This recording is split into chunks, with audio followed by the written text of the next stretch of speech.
जय मसीह की।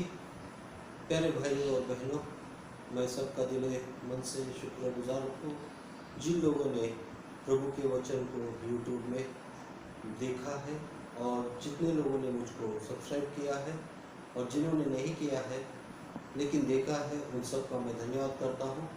आप मेहरबानी करके इस सेवा के लिए प्रार्थना कीजिए ताकि आने वाले दिनों में हम सब मिलकर प्रभु की महिमा करने पाए। इस समय आइए हम प्रार्थना करें। प्यारे परमेश्वर पिता, धन्यवाद देते हैं इस शाम के समय फिर से एक बार प्रभु, जो हमें तूने मौका और ये अच्छा समय दिया ताकि हम तेरे अच्छे वचनों को, अच्छे दिलों को सुनाने के लिए हमारी सहायता मदद कर। प्यारे परमेश्वर पिता, मेरे ज़बान को और मेरे मन को और मेरे दिल को मैं तेरे हाथों में देता हूँ। आज शाम के समय प्रभु तेरी आत्मा के द्वारा हम सबसे तू बात कर, जिसकी वजह प्रभु तू हो जाए, और इस समय को और आने वाले समय को तेरे हाथों में देते हुए सुनने वाले और बोलने वाले दोनों को भी तो आशीषित कर। प्रभु यीशु के मीठे नाम से मांगते सुनकर कबूल कर, आमीन। प्रभु में मेरे भाइयों और बहनों, आज तक हमने प्रभु के वचनों के ऊपर ध्यान किया है और विशेष करके इस कोरोना के संकट के समय में बहुत से महान व्यक्तियों ने और प्रचारकों ने और प्रभु के सेवकों ने यूट्यूब के द्वारा, फेसबुक के द्वारा और मीडिया के द्वारा प्रभु के वचन को आप सबको सुना के आपको इंकरेज किया है। मैं प्रभु के नाम में उन सबको मैं धन्यवाद कहता हूँ, क्योंकि प्रभु का वचन सबसे सुंदर वचन है और यहाँ पे हमारे जीवन को, हमारे मन को और हमारी आत्मा को, जो हमारी प्यास बुझा सकता है, जो हमारी हर दिन की रोटी को दे सकता है, ऐसा एक ही चीज़ है, ऐसा एक ही वस्तु है और ऐसा एक ही किताब है, वो है बाइबल।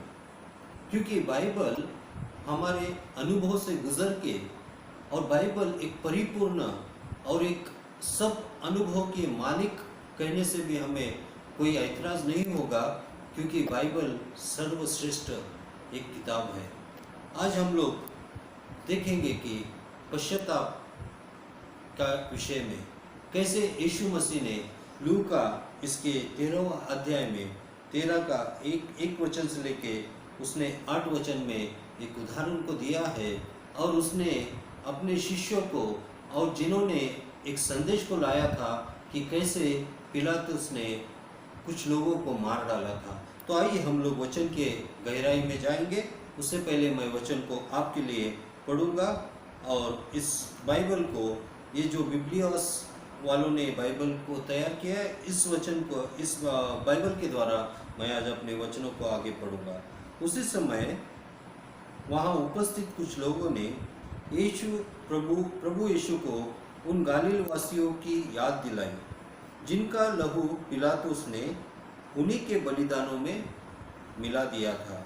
प्रभु यीशु ने उनसे पूछा, क्या तुम्हारे विचार से ये गालीली अन्य गालीली वासियों की तुलना में अधिक पापी थे कि उनकी यह स्थिति हुई? नहीं, मैं तुमसे कहता हूँ कि यदि तुम मन न फिराओ तो तुम सभी इसी प्रकार नाश हो जाओगे।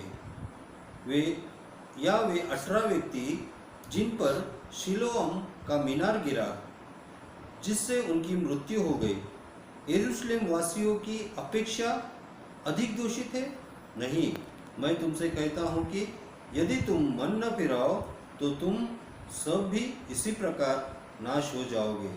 तब प्रभु यीशु ने उन्हें इस दृष्टांत के द्वारा समझाना प्रारंभ किया। एक व्यक्ति ने अपने बगीचे में एक अंजीर का पेड़ लगाया। वह फल की आशा में उसके पास आया। उसने माली से कहा, देखो, मैं 3 वर्ष से इस पेड़ के फल की आशा लिए आ रहा हूँ और मुझे अब तक कोई फल प्राप्त नहीं हुआ। काट डालो इसे। भला क्यों इसके कारण भूमि व्यर्थ ही गिरी रहे? किंतु माली ने स्वामी से कहा, स्वामी, इसे इस वर्ष और रहने दीजिए। मैं इसके आसपास की भूमि खोदकर इसमें खाद डाल देता हूँ। यदि अगले वर्ष ये फल लाए तो अच्छा है, नहीं तो इसे कटवा दूंगा। प्रभु परमेश्वर के इस वचन पे हम सबको आशीष दीजिए। यहाँ पे हम लोग वचन में देखते हैं कि यीशु मसीह वहाँ पे कुछ उपस्थित लोग थे। यीशु मसीह के साथ हमेशा कोई न कोई लोग हमेशा उनके साथ में रहते थे। उस समय वहाँ पे उपस्थित कुछ लोगों ने प्रभु यीशु को उन गालील वासियों की याद दिलाई। वो गालील वासी कौन थे? जिनका लहू पिलातुस ने उन्हीं के बलिदानों में मिला दिया था। मेरे प्यारे भाई और बहनों, यहाँ पे हम लोग देखते हैं कि यहूदी लोग जब कोई भी पाप करते थे तो वो पाप के छुटकारा के लिए या पाप से बचने के लिए वो किसी प्राणी या पक्षी या किसी जानवर का इस्तेमाल करके वो उसको मार के उसको यज्ञ बलि करके वो ये सोचते थे कि हमारे पाप परिहार हो गए। और यहाँ पे मूसा से चलते आई हुई ये जो विधियाँ थी, ये विधियों के बारे में वहाँ पे यीशु मसीह को कुछ लोग बताने आए थे कि कैसे पिलातुस ने उन यहूदियों को उनके उस यज्ञ बलि के लहू के साथ ही मार डाला था। निश्चित किसी मनुष्य को मारना ये अच्छी बात नहीं, लेकिन यहाँ पे हम लोग क्या देखते हैं कि यीशु मसीह ने वहाँ पे पिलातुस को कुछ भी गलत नहीं कहा।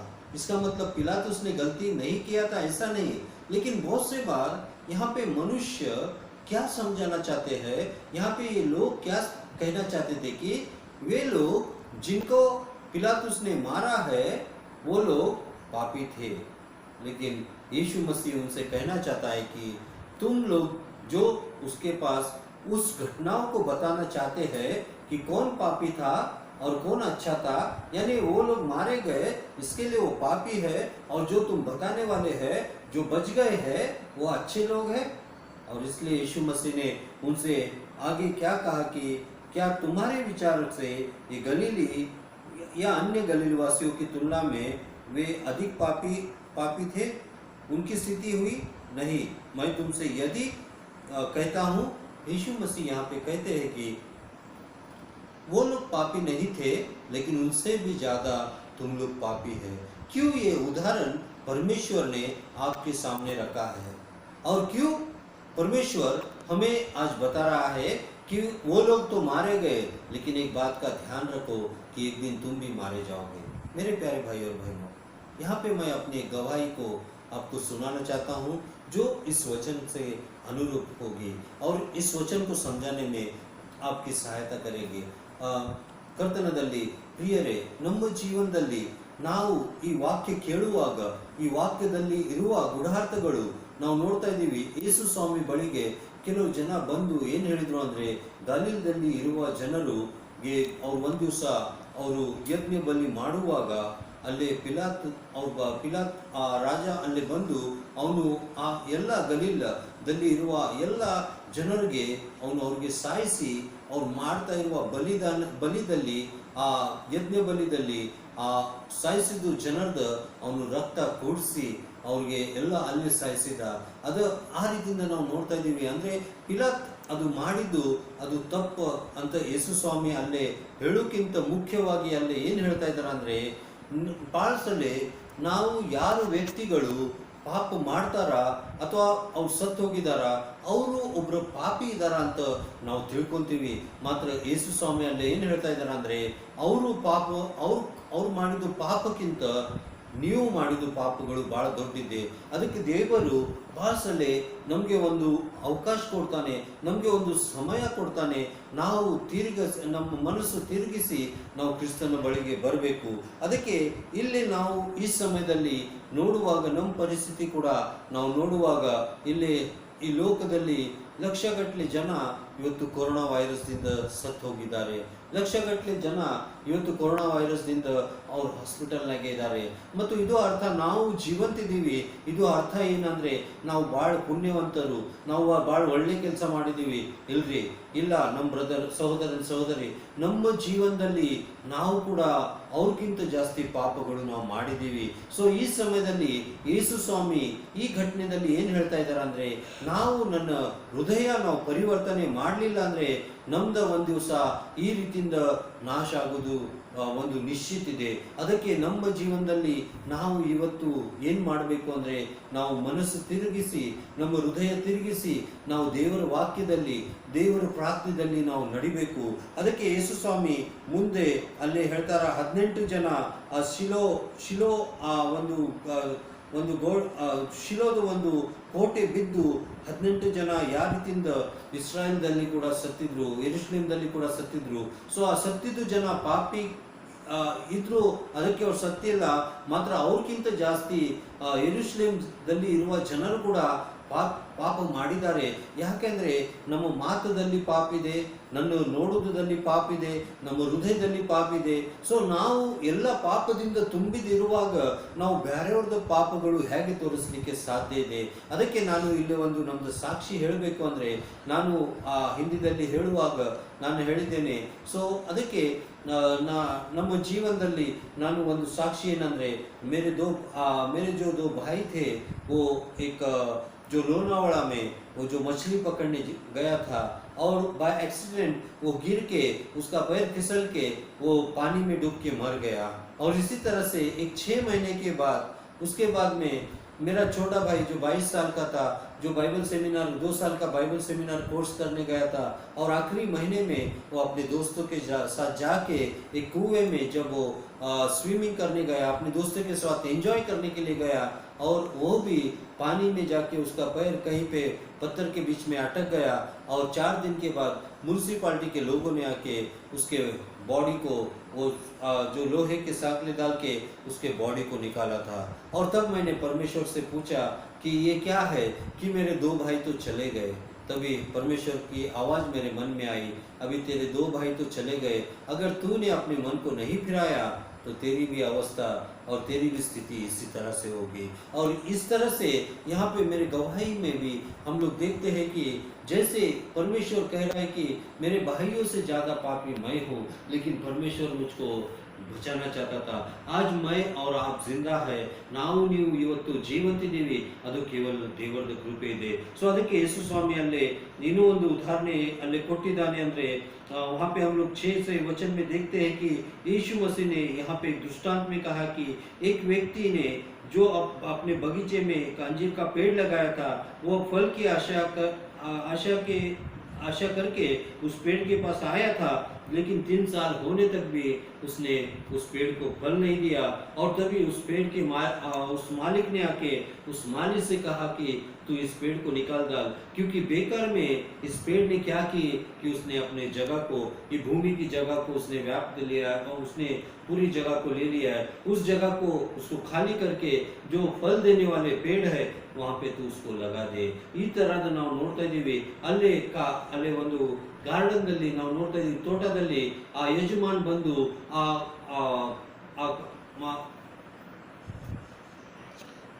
ಯಜಮಾನ್ ಬಂದು ಅಲ್ಲಿ ಕೆಲಸ ಮಾಡುವ ವ್ಯಕ್ತಿಗೆ ಹೇಳ್ತಾನೆ, ಅಂದ್ರೆ ಈ ಗಿಡ ನೀನು ತೆಗೆದು ಹಾಕು.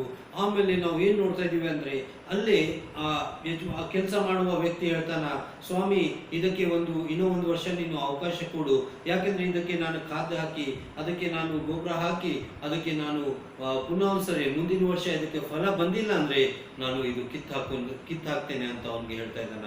ಆ ರೀತಿಯಿಂದ ನಮ್ಮ ಪ್ರಿಯ ಜನರೇ, ದೇವರು ಕೂಡ ಈ ಫಲದ ಉದಾಹರಣೆ, ಈ ಗಿಡದ ಉದಾಹರಣೆ ಯಾರ ಬಗ್ಗೆ ಹೇಳ್ತಾ ಇದ್ದಾರ? ಈ ಉದಾಹರಣೆಗಳು ನಮ್ಮ ಬಗ್ಗೆ ಮತ್ತು ನಿಮ್ಮ ಬಗ್ಗೆ ಇದೆ.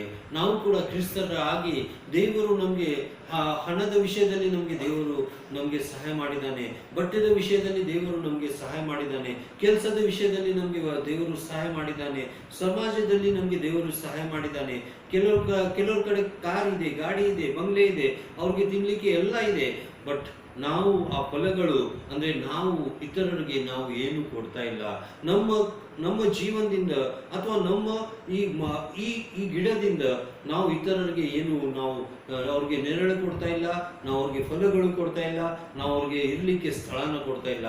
इस तरह से यहाँ पे हम लोग देखते हैं कि हमारा एक ख्रिस्ती एक मसीही जीवन भी यहाँ पे हम लोग क्या देखते हैं कि हम लोग वो पेड़ के समान है जो हम दूसरों को फल देने वाले नहीं. एक मसीही हम लोग बाहर से तो बहुत अच्छे पेड़ लगते हैं, लेकिन हम अंदर से हम कुछ देना नहीं चाहते. चाहिए। हमको परमेश्वर ने घर दिया है, संसार दिया है, रोटी कपड़ा मकान दिया है, लेकिन हम कुछ बचा के हम और लोगों को कुछ दे रहे हैं क्या? इस कोरोना वायरस के समय में हम लोगों ने किसी की मदद की है क्या? हमने लोगों को जाके इंकरेज किया है क्या? प्रभु के वचन को हमने उनको सुनाया है क्या? इस बारे में यहाँ पे जो वहाँ का माली था, जो वहाँ पे देख रेख करने वाला व्यक्ति था, उसने कहता है कि थोड़ा और भी सब्र करो परमेश्वर। और ये माली कौन है? ये यीशु मसीह है। ಇದು ತೋಟಗಾರ ಯಾರಿದ್ದಾನೆ ಅಂದ್ರೆ ಅದು ದೇವರು ಮತ್ತು ಅವನ ಕೈಯಲ್ಲಿ ಕೆಲಸ ಮಾಡುವ ಯೇಸು ಸ್ವಾಮಿ ಇದ್ದಾನೆ. ಅವನು ಹೇಳ್ತಾ ಇದ್ದಾನ, ನಿರೀಕ್ಷೆ ಕೊಡ್ತಾ ಇದ್ದಾನ, ಅವನು ಸ್ವಲ್ಪ ತಾಳ್ಕೋ ದೇವರೇ, ಇನ್ನೂ ಒಂದು ವರ್ಷ ಬಂದಿದ್ಮೇಲೆ ಇವರು ಫಲ ಕೊಟ್ಟಿಲ್ಲ ಅಂದ್ರೆ ನಾನು ಇವ್ರಿಗೆ ಅಲ್ಲಿಂದ ನಾನು ಕಿತ್ತು ಹಾಕ್ತೇನೆ. ನಮ್ಮ ಪ್ರಿಯ ಜನರೇ, ನಮ್ಮ ಜೀವನದಲ್ಲಿ ಈ ಸಮಯ ಹೀಗೆ ಇದೆ, ಈ ಅವಕಾಶ ಹೀಗೆ ಇದೆ, ನಾಳೆಯಿಂದ ಸಮಯ ಹೇಗೆ ಬರ್ತದೆ ಅಂತ ನಮಗೆ ಗೊತ್ತಿಲ್ಲ. ಅದಕ್ಕೆ ನಾವು ಇವತ್ತು ಪಶ್ಚಾತ್ತಾಪ ಮಾಡಬೇಕು. ಪಶ್ಚಾತ್ತಾಪ ನಾವು ನಿನ್ನೆ ನೋಡಿದೀವಿ. पश्चाताप नाउ नम आत्मदल्ली ನಾವು पश्चाताप ಮಾಡಬೇಕು. कल हमने इंग्लिश में देखा है कि पश्चाताप का मतलब क्या है. हम लोग शरीर में अगर पाप करते रहेंगे और माफी मांगते रहेंगे तो हम फिर से पाप करते रहेंगे. लेकिन हमने रोमन्स उसमें 8 के 4 से हम लोग 12 में देखते हैं कि वहाँ पे बहुत से विषय लिखे हैं कि हम लोग शरीर में जीने वाले परमेश्वर को कभी प्रसन्न नहीं कर सकते और शरीर में रहने वाले हम लोग कभी भी आत्मा के फलों में जी नहीं सकते. और इसके लिए हमको शरीर को छोड़ के, शरीर की बातों को छोड़ के, शरीर की आशाओं को छोड़ के, शरीर की इच्छाओं को छोड़ के पवित्र आत्मा में हमको चलने वाले बन सके. तभी हम लोग जब भी पश्चाताप करते हैं तो हम लोग अपने शरीर के गाइडेंस से नहीं, लेकिन हमारे मन में जो कॉन्शियस है, जो विवेक है, जिसको पवित्र आत्मा चलाता है, उसके द्वारा हम अगर चलेंगे तो ये होगा सच्चा परिवर्तन. और मेरे प्यारे भाई और बहनों, हमारे जीवन में हमको आज एक ही रास्ता है कि हम लोग यीशु मसीह के पास आए और यीशु मसीह से हम लोग माफी मांगे. और यहाँ पे हम लोग यीशु मसीह के 2 चेलों के बारे में हम लोग थोड़ा सा ध्यान करेंगे. पतरस जो यीशु मसीह के साथ में रहता था, पतरस जो हमेशा आगे आगे दौड़ता था, किसी भी बात में वो आगे रहता था. पानी पे चलने के लिए भी उसने यीशु मसीह से उसने अपनी इच्छा प्रकट की. और जब वो यीशु मसीह ने पूछा कि आप मुझको क्या कहते हैं, लोग मुझको क्या कहते हैं, लेकिन पतरस ने एक सही जवाब दिया था कि आप परमेश्वर पिता के इकलौते बेटे हैं. और वहाँ पे हम लोग देखते हैं कि यीशु मसीह ने उसको उसकी वाहवाही की और उसको वेरी गुड कह के कहा. और यहाँ पे हम लोग देखते हैं कि जो पतरस यीशु मसीह के साथ में हरदम हो, मैं आगे चलूंगा, साथ में रहूंगा, मैं उसके साथ जीऊंगा, ये सब बातें कहने वाला पतरस जब वो क्रूस के पास आया तो यीशु मसीह को यीशु मसीह कौन है ये मैं नहीं जानता, उसने 3 बार उसका इनकार किया. और यहाँ पे हम लोग देखते हैं कि पतरस ने इनकार किया और उसी के साथ में हम लोग यहूदा इस्करियोत ने भी यीशु मसीह को धोखा दिया. लेकिन पतरस और यहूदा इस्करियोत में डिफरेंस क्या था कि पतरस ने वहाँ पे हम लोग देखते हैं कि उसने बहुत ही दुख से, जब यीशु मसीह चला गया तो बहुत ही दुख से बाहर आके वो बिलखते हुए उसने रो के पश्चाताप किया. लेकिन यहाँ पे हम लोग यहूदा इस्करियोत, उसने पश्चाताप नहीं किया लेकिन उसने पछतावा किया. मेरे प्यारे भाई और बहनों, इंग्लिश में है रिपेंट और रिग्रेट. इस दोनों शब्द में बहुत ही डिफरेंस है. और यहाँ पे हम लोग पतरस के जीवन में देखते हैं कि उसने रिपेंट किया था और यहाँ पे हम लोग यहूदा इस्करियोत ने रिग्रेट किया था. और रिग्रेट और रिपेंट में बहुत बड़ा अंतर है. जैसे हम कभी बिजनेस में कभी लॉस होते हैं या जब कभी हम जिस चीज को हम खरीदना नहीं चाहते थे लेकिन वो हम गलती से खरीद लेते हैं और तभी हम लोग कहते हैं कि इस चीज को मैं खरीदना नहीं चाहिए था या मैं इस बिजनेस को करना नहीं चाहिए था, इसको हम लोग रिग्रेट कहते हैं. लेकिन जब पश्चाताप का मतलब क्या होता है कि अरे मेरे वजह से किसी और को बहुत ही दुख हुआ और वो रोते हुए बिलखता हुए वो जब माफी मांगता है तो उसको पश्चाताप कहते हैं. और यहाँ पे हम लोग देखते हैं कि कन्नड़ में भी ನಾವು ಪೇತ್ರ ಏನ್ ಮಾಡ್ತಾನೆ ಅಂದ್ರೆ ಯೇಸು ಸ್ವಾಮಿಗೆ 3 ಸಲ ಇವನು ಯಾರಿದ್ದಾನೆ ಅಂತ ಯೇಸು ಸ್ವಾಮಿಗೆ ಅರಿಯೋನು ಅಂತ ಅವನು ಹೇಳಿದಾನೆ. ಮಾತ್ರ ಅವನು ಕೊನೆಗೆ ಹೋಗಿ ಬಹು ವ್ಯರ್ಥದಿಂದ ಅವನು ಹೊರಗಡೆ ಹೋಗಿ ಅಳ್ಕೊಂಡು ಅವನು ಪಶ್ಚಾತ್ತಾಪ ಪಡ್ಕೊಂಡಿದ್ದ. ಮಾತ್ರ ಇಲ್ಲಿ ನಾವು ಯಹೂದ ಇಸ್ಕರಿಯೋತ ಏನ್ ಮಾಡ್ತಾನೆ ಅಂದ್ರೆ, ಅವನು ಹೋಗಿ ಅವನಿಗೆ ಏನಾಗ್ತೈತೆ ಅಂದ್ರೆ ಅದು ಪಶ್ಚಾತ್ತಾಪ ಇಲ್ಲ. ಮಾತ್ರ ಅದು ಒಂಥರದ ಏನಂದ್ರೆ, ನಾನು ಮಾಡಬಾರ್ದಿತ್ತು, ನಾನು ಒಂದು ಒಳ್ಳೆ ಮನುಷ್ಯಗೆ ಹಿಡಿದು ಕೊಟ್ಟಿದ್ದೇನೆ, ಅದಕ್ಕೆ ಅವನಿಗೆ ಬರೇ ಒಂದು ಸಾಮಾನ್ಯವಾಗಿ ಒಂದು ದುಃಖ ಆಯ್ತು. ಅಯ್ಯೋ ಪಾಪನ ಇಂಥ ಮನುಷ್ಯಗೆ ಸುಮ್ಮನೆ ಹಿಡಿದು ಕೊಟ್ಟಿದ್ದೇನೆ ಅಲ್ಲ ಅಂತ ಒಂದು ಭಾವನೆ ಅವನಿಗೆ ಬಂದಿತ್ತು. ಅವನ ಜೊತೆ ನಾನು ಊಟ ಮಾಡಿದ್ದೀನಿ, ಅವನ ಜೊತೆ ನಾನು ಇದ್ದೇನೆ, ಅದು ನಿಜವಾದ ಒಂದು ಪಶ್ಚಾತ್ತಾಪ ಇದ್ದಿಲ್ಲ. ಅದಕ್ಕೆ ನಮ್ಮ ಪ್ರಿಯ ಜನರೇ, ನಮ್ಮ ಜೀವನದಲ್ಲಿ ನಾವು ಇವತ್ತು ಪೇತ್ರನ ಹಾಗೆ ಪಶ್ಚಾತ್ತಾಪ ಮಾಡಬೇಕು ಅಥವಾ ಯಹೂದರ ಹಾಗೆ ನಾವು ರಿಗ್ರೆಟ್ ಮಾಡಬೇಕು. ಅದಕ್ಕೆ ನಮ್ಮ ಜೀವನದಲ್ಲಿ ನಾವು ನಿಜವಾಗಿ ಪಶ್ಚಾತ್ತಾಪ ಮಾಡಬೇಕು ಅಂದ್ರೆ ದೇವರು ಇವತ್ತು ಕಾಯ್ತಾ ಇದ್ದಾನೆ. ಹಾಗೆ ನಾ ತಪ್ಪಿ ಹೋದ ಮಗ ಹಾಗೆ ದೇವರು ಇವತ್ತು ನಿಮ್ಗೆ ಕಾಯ್ತಾ ಇದ್ದಾನೆ. ಪ್ರತಿಯೊಂದು ದಿವಸ ಅವನು ನೋಡ್ತಾ ಇದ್ದಾನೆ. ಇವತ್ತು ನಾವು ಮುರಿದಿದ್ದ ಹೃದಯದಿಂದ ದೇವರ ಹತ್ರ ಬಂದ್ರೆ ಅದು ನಿಜವಾದ ಒಂದು ಪಶ್ಚಾತ್ತಾಪ ಇದೆ. ನಾವು ಶರೀರದಲ್ಲಿ ನಡೆದೆ ನಾವು ಆತ್ಮದಲ್ಲಿ ನಡೆಯೋರಾದ್ರೆ ನಿಜವಾದ ಪಶ್ಚಾತ್ತಾಪ ಅಲ್ಲಿ ದೇವರು ನಮ್ಗೆ ಕೊಡ್ತಾನೆ. ಅದಕ್ಕೆ ನಮ್ಮ ಪ್ರಿಯ ಜನರೇ, ಇವತ್ತು ನೀವು ನಿಜವಾಗಿ ಪಶ್ಚಾತ್ತಾಪ ಮಾಡಬೇಕು ಅಂದ್ರೆ ನೀವು ಆತ್ಮದಲ್ಲಿ ಬಡವರಾಗಬೇಕು. ಆತ್ಮದಲ್ಲಿ ಬಡವರಾಗಬೇಕು ಅಂದ್ರೆ ಅಲ್ಲಿ ಎರಡು ಮಾತುಗಳು ಇದೆ, ಒಂದು ಆತ್ಮ ಮತ್ತು ಬಡವರು. ಒಂದು ಬಡವರು ಏನ್ ಮಾಡ್ತಾರೆ ಅಂದ್ರೆ, ಜನರಿಗೆ ಅಮ್ಮ ತಾಯಿ ನಮ್ಗೆ ತಿನ್ಲಿಕ್ಕೆ ಊಟ ಕೊಡು, ರೊಟ್ಟಿ ಕೊಡು ಅಂತ ಅವರು ತನ್ನ ಒಂದು ನಾಟ್ಯ ಅವರು ತೋರಿಸುದು ಯಾವ ರೀತಿಯಿಂದ ಅಂದ್ರೆ, ಅವ್ರಿಗೆ ನೋಡಿ ಕೆಲವು ಸಮಯದಲ್ಲಿ ಅಯ್ಯೋ ನಮ್ಮ ಕಡೆ ಏನಿಲ್ಲ ಅಂತ ನಾವು ಕೂಡ ಮುಖ ಮೇಲೆ ಒಂದು ಒಂದು ಒಂದು ಭಾವನೆ ತರಿಸಿ ನಾವು ಹೇಳ್ತೀವಿ. ಬಟ್ ಯೇಸು ಸ್ವಾಮಿ ಇಲ್ಲಿ ಬಡವರು ಅಂದ್ರೆ ಏನ್ ಹೇಳ್ತಾರ ಅಂದ್ರೆ, ಆತ್ಮದಲ್ಲಿ ಬಡವರು ಅಂದ್ರೆ ನಿಜವಾದ ಒಂದು ಬಡತನ ಬರಬೇಕು ಅಂದ್ರೆ ಆತ್ಮಿಕ ರೀತಿಯಿಂದ ನಮ್ರತೆಯಿಂದ ಬರಬೇಕು. ಸೊ ಆತ್ಮದಲ್ಲಿ ಬಡವರಾಗ ಅಂದ್ರೆ ನಾವು ಆ ಡುಪ್ಲಿಕೇಟ್ ನಾಟಕ ಮಾಡದೆ, ನಾವು ಭಿಕ್ಷುಕರ ಹಾಗೆ ನಾವು ನಾಟಕ ಮಾಡದೆ ನಿಜವಾದ ನಾವು ಆತ್ಮಿಕ ರೀತಿಯಿಂದ ನಾವು ನಡಿಬೇಕು. इसलिए कन्नड़ में लिखा है कि आत्मा में हमको भिखारी होना चाहिए. भिखारी और आत्मा, भिखारी जो है इस दुनिया में सबसे बढ़कर एक्टर कौन है, वो भिखारी है. वो दुनिया में दिखाते हैं कि मैं सचमुच में एक भिखारी हूँ, अम्मा मुझको दीजिए, इस तरह से वो एक्टिंग करते हैं. लेकिन यीशु मसीह यहाँ पे कहते हैं कि हमको आत्मा में भिखारी होना चाहिए.